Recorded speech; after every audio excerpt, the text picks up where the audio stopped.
that there weren't going to be top-up fees. We were told there was going to be legislation to prevent them. In this Parliament. And yet they were introduced in this Parliament. No, we haven't introduced So there were more too. Do you legislation. remember in 1996 being told that there weren't any plans to have any tax rises at all? We were told in the last election that there were no plans to raise national insurance contributions. In both cases, they turned out to be untrue. And when we talk about trust, it's because people in this country want to feel that when they vote for their politicians, they are going to get what they're told they're going to be given. When they find they get the opposite, they become disillusioned. And what I think is very damaging is that after 8 years, it's not just Tony Blair who's not trusted, but there is a disillusionment, a disengagement among people about whether politicians tell the truth. It's our job in this election, I think, to go out, to be absolutely positive, to explain what we're going to do, how we're going to do it, within what time frame, and to try and get people to understand that if we're elected, we can be trusted and we will deliver. All right, let's go to members of the audience. There's quite a lot waiting to speak. The lady there. Well, it's not on that issue. It's about why is it the Labour Party is not supporting their girls? Why is it they're taking their girls away for Stirling? Why is it there? They're taking their girls in Southern Highlanders. Oh, I see that. Yes, all right. Yes, look at The this. military question. Well, The new Tory candidate, Stephen Kerr, is going to stand for it. Mrs Maguire is not. okay, Is it I don't want to get into that because it's not the question we were asked. I want to stick with the question of trust. Yes, you, sir. Why on earth should we vote for a Prime Minister who's got no intention of doing the term? The only reason he's standing here again is because the timing isn't right. Once a European job comes up, the man may just hand in his notice and move on. So you think there's no reason to vote for him because he said he's going to leave? Well, this is another of the deceptions that they've prevailed upon us for years. Okay, and the woman in dark blue there. Don't read it, just say what you want. For Tony Blair's record on broken promises on climate change alone, I would drop him from any leaflets that I might be involved with. Okay, and the man in pale blue there, I'll come to you, madam, yes. Question to Mr. Blunkett. If the economy is really quite so healthy, why are we borrowing so much money? All right, well, hold these, and the lady there in the middle. There are weapons of mass destruction. They're in the Holy Law, and they're a very great danger to us. Okay, and the woman in pink there? The lady in pink at the back, yes. Yes, far away. I would just like to say, if we're talking about credibility, that perhaps if our politicians started behaving more maturely in Parliament, the voters might take them more seriously. Where do you think? In what way do you think they behave immaturely in Parliament? I think we just have to look at today's Prime Minister's question time. Our leader and the leader of the opposition.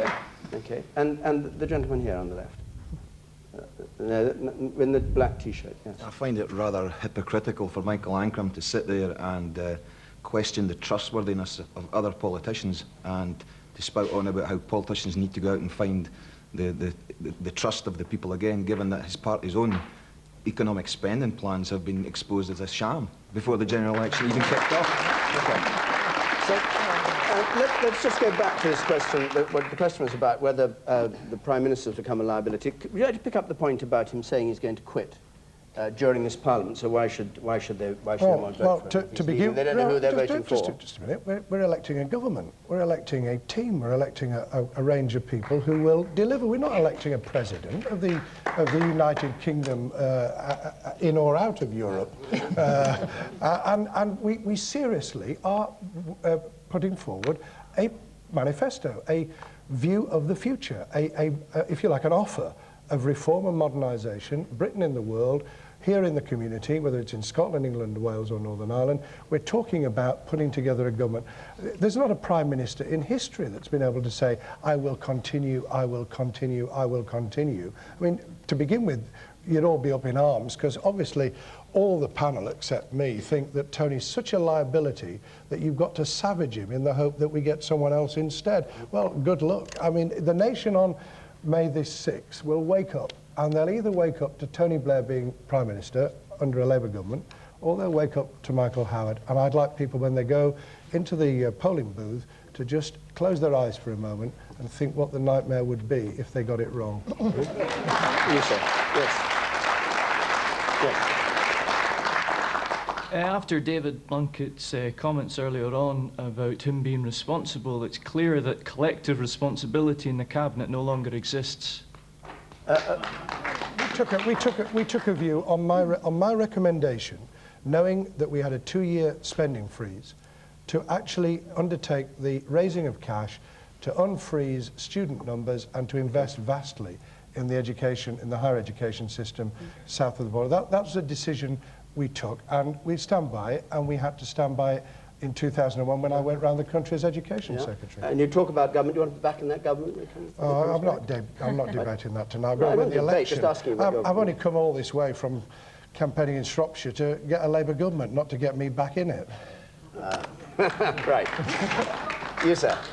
Mr. Blunkett talked about the future, and I'm 19 years old, and the UN predicts that by the time I am 80, a third of the world's population will have starved to death because of climate change.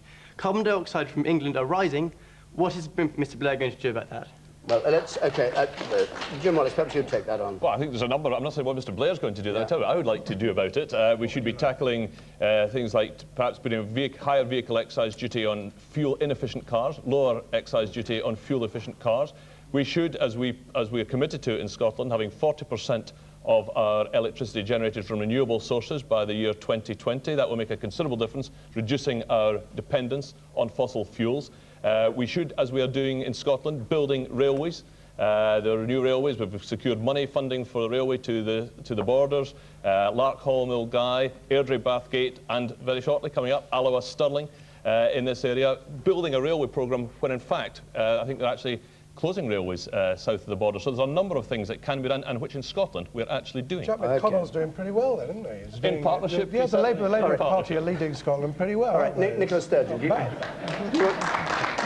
before we move on, do you want to pick up from the, the general comments that have been made about this government? On some of the comments. I think the issue of trust is very important in this election. I think Tony Blair has forfeited the trust of the people of this country, and the point the lady in the front row makes is extremely important. When the Black Watch were on the front line in Iraq, because Tony Blair had put them there, he announced back home that their regiment was to be abolished, merged out of existence. Now, it's actions like that that has resulted in Tony Blair not being trusted. But there was another point made that I think is equally important, and that is that all politicians of every party have an obligation to be honest and to be direct with the electorate. Jim Wallace talked about tuition fees, and all over the country just now, Charlie Kennedy and the Liberal Democrats are talking about their opposition to tuition fees and to top-up fees. Yesterday, Jim Wallace, who is the Liberal Democrat Minister for Higher Education in Scotland, imposed top-up tuition fees on medical students from England coming to Scotland.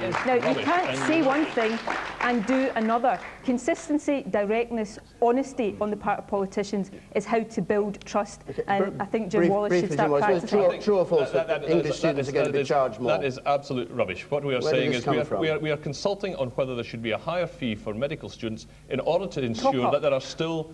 That it's not top-up. Top-up fees are an entirely different thing in England and Wales. You obviously don't understand what's actually been proposed in England and Wales. If you add a fee to what you already pay, that's top-up. What we are saying is that if we're going to have Scottish students being able to access medical courses in Scotland, we cannot have them as the cheap option compared to what would be the case in England. And we are therefore consulting on whether there should be a higher fee. But can I just make one final point? Because Nicola's asking for honesty. It's all very well for the SNP to join marches, quite properly to say, we want to keep the Scottish regiments, but at the same time their policy would be to disband the whole British Army. And therefore you can't... That's a total contradiction. And how many regiments in the Scottish Army? And have a Scottish Army that would retain the 6 Scottish regiments that Labour, supported by the Liberal Democrats, are trying to abolish. Michael Ancram, and then we must move on. Can I say, the problem of the regiments is a very important one. It's a very important one in this part of Scotland. It's an important one in other parts of the United Kingdom as well. We believe our infantry is overstretched. We have said we will spend £2.7 billion more on defence. That allows us, quite simply, to keep the regiments that are presently under threat. If people want to keep the Black Watch, they've got to vote Conservative, because that's the only way they're going to get it. All right, and we want to move on, but Petrina Holdsworth hasn't spoken for a bit. You'd be quite brief if you would. Just picking up what that gentleman said about Howard Flight, if I can counterbalance here. Howard Flight probably told the truth, almost undoubtedly did. He was sacked for that. So much for the Tories being straightforward. Michael Howard is allowing at least 25 candidates to go around saying they want to come out of Europe, and he hasn't disciplined them. We know the leadership of the Tory party don't want to come out of Europe. That isn't straightforward either. All of the parties are saying they're going to rule this country after the election. They're not. 70% of the laws are made in Europe. End of story. Okay. Right. We'll move on. Thank you very much. Now, before we move on, next week, Question Time, back on a Thursday, it's normal time, is going to be in Birmingham, and we're in Durham on the 21st of April. Now, if you'd like to come to either programme, 09011 114411 is the number to call, or go to the BBC's website /Question Time, and you can debate the issues that are being discussed here tonight there as well. We take a question from Phil Child, please. Following the death of the Pope, should the Catholic Church seize the opportunity to modernise its stance on issues such as contraception and the ordination of women priests? Nicola Sturgeon. Well, I think it's appropriate, first of all, to reflect on the life and the legacy of Pope John Paul II. I think he was a great Pope. I'm not a Catholic, but I think he was a great ambassador for the Catholic Church, a great leader of the Catholic Church. He was instrumental in the downfall of communism. Much more recently, he had a few strong things to say to Tony Blair and George Bush about the war in Iraq. I think he was overwhelmingly a force for good in the world.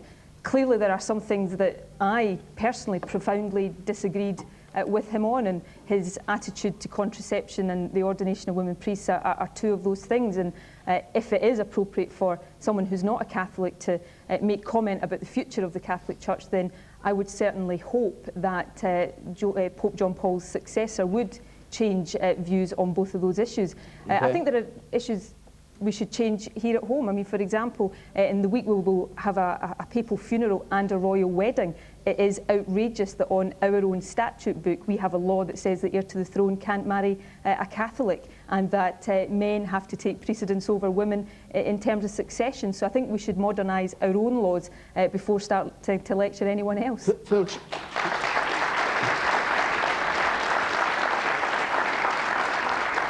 Phil Child, do you agree with Nicola Sturgeon's assessment of the Pope's impact? Or are you critical? No, I think he did have definitely a lot of positive points, but I think the way that AIDS in particular has spread throughout the 20th century and the start of the 21st, I think the Catholic Church probably should have had a much more progressive approach and actually taken the initiative to use its significant powers to actually make a difference. All right. Jim Wallace, avoiding the eulogies, what about the future?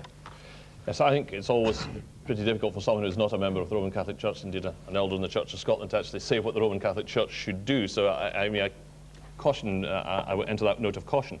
But I think looking to the future, I hope that the next Pope will certainly carry forward the very strong sense of talking to other denominations and other faiths, which late Pope John Paul II did. I think that's particularly relevant in Scotland, where I think the example set by Pope John Paul in reaching across the divides between denominations is a perfect example when we want to try and consign sectarianism. Contraception and ordination of women, which are the two questions that were raised by on both Phil these Child. issues.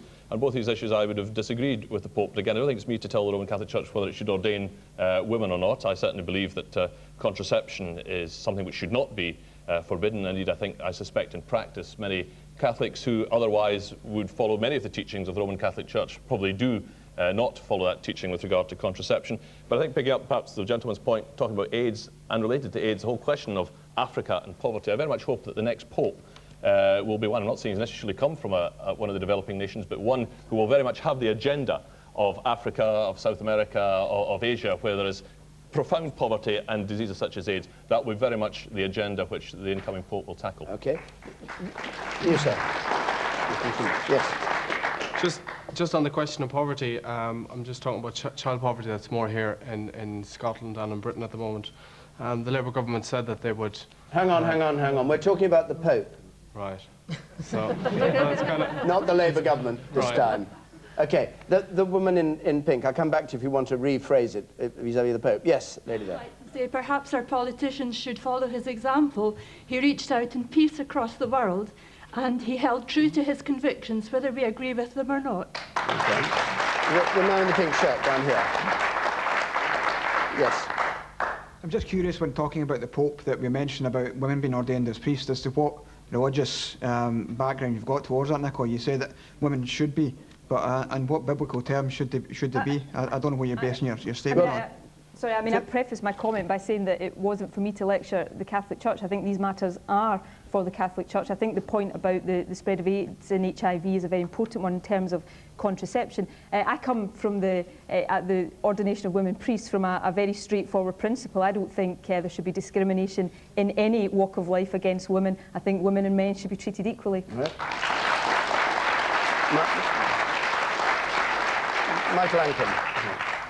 I don't know whether I'm the only Roman Catholic here. I probably am. But obviously, I mean, I feel a very great sense of loss at the death of our spiritual leader. But in a sense, I feel almost more a loss of somebody who was a remarkable man in world terms. When you look at what he did in terms of helping to bring down the Iron Curtain and the Berlin Wall, that he stood up quite openly against what he saw as oppression in his native land of Poland. And he proved that when Stalin said how many divisions has the Pope got, that the Pope doesn't need divisions. What he needs is courage and determination and the ability to get up and say what needs to be said. Somebody mentioned Africa and Asia. I think it was Jim Wallace. He, again, was one of the first popes who not only talked about it, but went there. Absolutely. He visited, he visibly brought the papacy to those countries, and I think that was another remarkable feature. But what about the question who raised the issue of contraception, AIDS, HIV in Africa? I think one of the most important things in a religious leader is that they are what I call valiant for truth, that they state what the truths they believe in are and they stick by them. And I have a great deal of difficulty when we talk about modernizing churches, because churches actually should be about truths, they should be about absolutes. The rest of us are very fallible. We're not necessarily going to live up to those standards.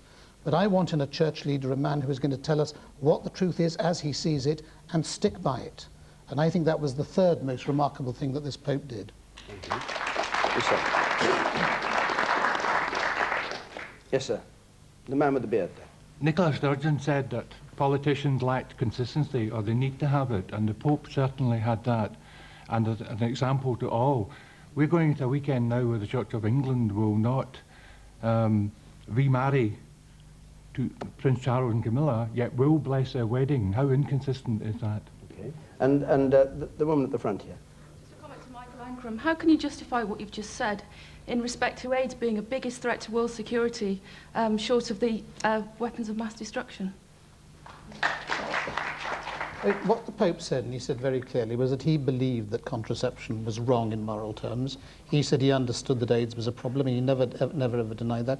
He was looking for other ways in which he would try and see AIDS controlled, and there are other ways in which AIDS can be controlled. But what was important was that he wasn't prepared to say, as a spiritual leader, just because there happens to be pressure on me from a particular quarter, that I am going to compromise on what I believe in. And you know, we live in a very cynical world. I think the value of, as I think the gentleman with the beard said, of having somebody who is consistent and valiant for the truth he believes in is something which we must never let go of if we can. That being said, there is a difference with respect between contraception and safe sex. Well, I mean, I don't know whether we want to get into a detailed discussion of that. Maybe she does. Yeah. It's just that maybe the views on contraception are actually clouding the issue of the spread of AIDS. The point I was making was that if he had actually compromised on something which he felt very strongly was a moral truth which he was stating, then the opinions of many people of him would have been much less. He stood up for what he believed in. I supported him in standing up for what he believed in, and I think that is part, when history comes to judge him, as part of why he will turn out to be one of the most remarkable people of his generation. Petrina Holdsworth. Well, I think he was excellent insofar as obviously he offered his flock consistency, but I think looking at the question, we've got to realise that the next Pope will have a huge task on his hands to look at many things, and one of those will be contraception. And I think we've got to bear in mind that contraception, as far as the Catholic Church is concerned, this is a man-made rule. There's nothing in the Bible, as far as I know, about contraception. So the Catholic Church has decided for its own purposes that it doesn't approve of contraception. I'm not saying whether that's right or it's wrong, but when it can kill somebody if you don't use it, I find it extraordinary that somebody who believes in love and divine providence and such like can actually come